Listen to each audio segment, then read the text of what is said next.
ஆனந்தி, அந்த ஏர் இந்தியா அகமதாபாத்தில் நடைபெற்ற ஏர் இந்தியா பயங்கர விமான விபத்து இன்னும் கண்ணுக்குள்ளே இருக்கிறது, இன்னும் மறைந்து விடவில்லை. அதற்குள்ளாகவே அதை நினைவுபடுத்தும் வகையிலே மற்றும் ஒரு விமான விபத்து நடைபெற இருந்தது. ஆனால் நல் வாய்ப்பாக கடைசி நேரத்திலே அது தவிர்க்கப்பட்டு 191 பயணிகள், விமானிகள், சிப்பந்திகள் அனைவரும் அடங்கிய 190 பேர் காப்பாற்றப்பட்டிருக்கின்றனர். இந்த விபத்து எப்போது நடந்த? கடந்த திங்கட்கிழமை இரவு ஜப்பான் ஏர்லைன்ஸ் போயிங், இதே போயிங் விமானம் தான் இதுவும், போயிங் 737, அதாவது ஜப்பானில் உள்ள சைனாவில் உள்ள ஷாங்காய் புடோங் ஏர்போர்ட், சீனாவில் இருந்து டோக்கியோ, அதாவது ஜப்பான் தலைநகரான டோக்கியோ உள்ள நரிட்டா இன்டர்நேஷனல் ஏர்போர்ட்டுக்கு அது சென்று கொண்டிருந்தது. மாலை 6:53 மணிக்கு விமானம் சைனாவில் உள்ள ஷாங்காய் புடாங் ஏர்போர்ட்டில் இருந்து புறப்பட்டு மேலே பறந்து கொண்டிருந்த பொழுது திடீரென 36,000 அடி உயரத்திலே பறந்து கொண்டிருந்தது. 36,000 அடி உயரத்திலே பறந்து கொண்ட விமானம் திடீரென அது என்ன நடந்தது என தெரியவில்லை, மால் பங்கன் என்று கூறுகிறார்கள். அந்த கேபின் பிரஷர் கிடுகிடுவென குறைந்து 36,000 அடியில் இருந்து 10,000 அடிக்கு கீழே வந்து விட்டது. அதாவது 10 நிமிடங்களில் 8 நிமிடங்களில் 26,000 அடி கீழே திடீரென தலைக்குப்புற கவிழ்ந்தது போல் விமானம் கிடுகிடுவென கீழே இறங்கி இருக்கிறது. விமானத்தில் என்ன நடக்கிறது என்று விமானிக்கும் புரியவில்லை, பயணிகளுக்கும் புரியவில்லை. விமானி கட்டுப்பாடு இல்லாமல் இயங்குகிறது விமானம். மால் பங்கனிங் என்று கத்தியிருக்கிறார். எமர்ஜென்சி மேடே என்று கத்தியிருக்கிறார். உடனடியாக உள்ளே உள்ள விமானத்தில் உள்ள அந்த ஆக்சிஜன் மாஸ்குகள் எல்லாம் கீழே இறங்கி இருக்கின்றன. உடனே பிளைட் அட்டெண்டன்ஸ் என்ற விமான பணிப்பெண்கள் உடனடியாக அந்த மாஸ்குகளை அனைவரும் அணிந்து கொள்ளுங்கள், இல்லை என்றால் பிராணவாயு பிரச்சனை வரும் என அறிவித்திருக்கிறார்கள். உடனே அந்த காட்சிகள் தான் தற்பொழுது நாம் பார்த்து கொண்டிருக்கிறோம். விமானத்தில் திடீரென அந்த ஆக்சிஜன் மாஸ்க் எல்லாம் கீழே இறங்கி அதை அணிந்து கொள்ள கொண்டிருக்கிறார்கள். ஆனால் விமானத்தில் 191 பேர் இறந்திருக்கிறார்கள். அந்த 191 பேரும் உடனடியாக என்ன செய்வது என தெரியவில்லை. அந்த அச்சத்திலே கீழே கிடுகிடுவென இறங்கியதால் விமானமும் குலுங்கி இருக்கிறது.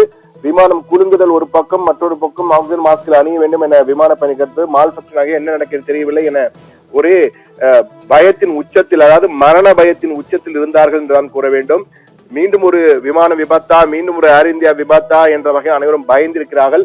ஆனால் ஜப்பான் ஏர்லைன்ஸ் விமானி உடனடியாக மேடே தகவலை அறிவித்து எமர்ஜென்சி லேண்டிங் என கூறி அருகில் உள்ள ஒசாகா, அதாவது டோக்கியோவுக்கு சென்றிருந்த இந்த விமானம் அருகில் உள்ள ஒசாகா விமான நிலையம், அங்குள்ள கன்சா இன்டர்நேஷனல் ஏர்போர்ட்டில் அவசரமாக தரையிறங்கி இருக்கிறது.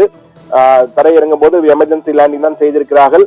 உடனடியாக தீயணைப்பு வாகனங்கள், போலீசார், மீட்பு படையினர் அனைவரும் தயாராக இருக்க விமானம் கீழே இறங்கியது. ஆனால் பத்திரமாக விமானம் தரையிறங்கியது. ஆனால் அந்த 10 நிமிடங்களில் 36,000 அடியில் இருந்து 10,000 அடிக்கு கிட்டத்தட்ட 26,000 அடி அந்த 10 நிமிடத்தில் திடீரென குறைந்து கீழே இறங்கியது. விமானம் இறங்கிய வேகத்தை, அசுர வேகத்தை இறங்கிய பொழுது உள்ளே என்ன நடக்கிறது என தெரியாமல் அனைவரும் பயந்து போயிருக்கிறார்கள். மரணத்தின் உச்ச பயம் என்பார்களே, அதற்கு சென்று விட்டு வந்திருக்கா என்றுதான் கூற வேண்டும். அனைத்து பயணிகளுக்கும் இழப்பீடு $100 இழப்பீடு கொடுக்கப்பட்டு ஒரு நாள் தங்க வைக்கப்பட்டு பிறகு அவர்கள் பத்திரமாக டோக்கியோவுக்கு அனுப்பி வைக்கப்பட்டனர். ஆனால் அனைவருடைய உயிரையும் காப்பாற்றியிருக்கிறார்கள். நல்வாய்ப்பாக எந்த ஒரு பெரிய பாதிப்பும் யாருக்கும் ஏற்படவில்லை. சிறிய பாதிப்புகள் இருந்தாலும் அனைவருமே பயந்து போயிருக்கிறார்கள். அனைவருக்கும் கவுன்சிலிங் கொடுக்க வேண்டும் என்றெல்லாம் கூறப்படுகிறது. அந்த அளவுக்கு பயந்து போயிருக்கிறார்கள் என்றுதான் கூற வேண்டும். இது குறித்த விசாரணைக்கு உத்தரவிடப்பட்டிருக்கு. மீண்டும் ஒரு போயிங் விமானத்திலே இந்த சிக்கல் ஏற்பட்டது. கேபின் பிரஷர் திடீரென குறைந்தது எப்படி என்பது தற்போது விசாரணைக்கு உத்தரவிடப்பட்டிருக்கு. என்றால் 36,000 அடியில் பறந்திருந்த விமானம் நாளடியாக 10,000 அடிக்கு கீழே வந்து இறங்குகிறது என்றால், அவ்வளவு வேகத்தில் இறங்கி இருந்தால் ஏதோ ஒரு பிரச்சனை அந்த விமானத்தில் இருக்கிறது என்ற வகையில் தற்போது கூறியிருக்கிறார்கள். முதற்கட்ட விசாரணை மட்டுமல்ல, தொடர்ந்து பல்வேறு கட்ட விசாரணைகளுக்கு உத்தரவிடப்பட்டிருக்கிறது. அமெரிக்காவில் இருந்தும் போயிங் விமானத்தை சேர்ந்த சிறப்பு அதிகாரிகள் எல்லாம் தற்போது விசாரணைக்கு வந்திருக்கிறார்கள். எனவே விமான விபத்து மிகப்பெரிய விபத்தாக மாறி இருக்க வேண்டியது. ஆனால் நல்வாய்ப்பாக அவசரமாக லேண்டிங் செய்யப்பட்டு இந்த விமானம் காப்பாற்றப்பட்டிருந்தது. பயணிகளும் காப்பாற்றப்பட்டு விட்டனர். ஆனால் இது பல கேள்விகளை எழுப்பியிருக்கிறது போயிங் விமானம் குறித்த. எனவே தற்போது விசாரணைக்கு உத்தரவிடப்பட்டவர். விசாரணைக்கு பிறகுதான் என்ன நடந்தது என்பது தெரிய வரும். எது எப்படி இருந்தாலும் அந்த 10 நிமிடங்கள் மரணத்தின் உச்சிக்கு சென்று மரணத்தை தொட்டுவிட்டு வென்று வந்திருக்கிறார்கள் இந்த 191 பேரும். உண்மையிலேயே பாராட்டப்பட வேண்டியவர்கள் என்றுதான் கூற வேண்டும். அந்த விமானிக்கும் பாராட்டுகள் குவிந்து வருகின்றன என்று கூறப்படுகிறது.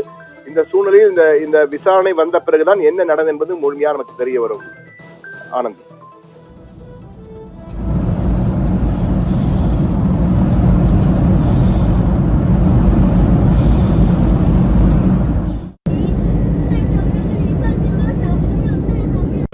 テーブルを戻し次シートベルトご着用の上。第一次氧气列刀掉下来了。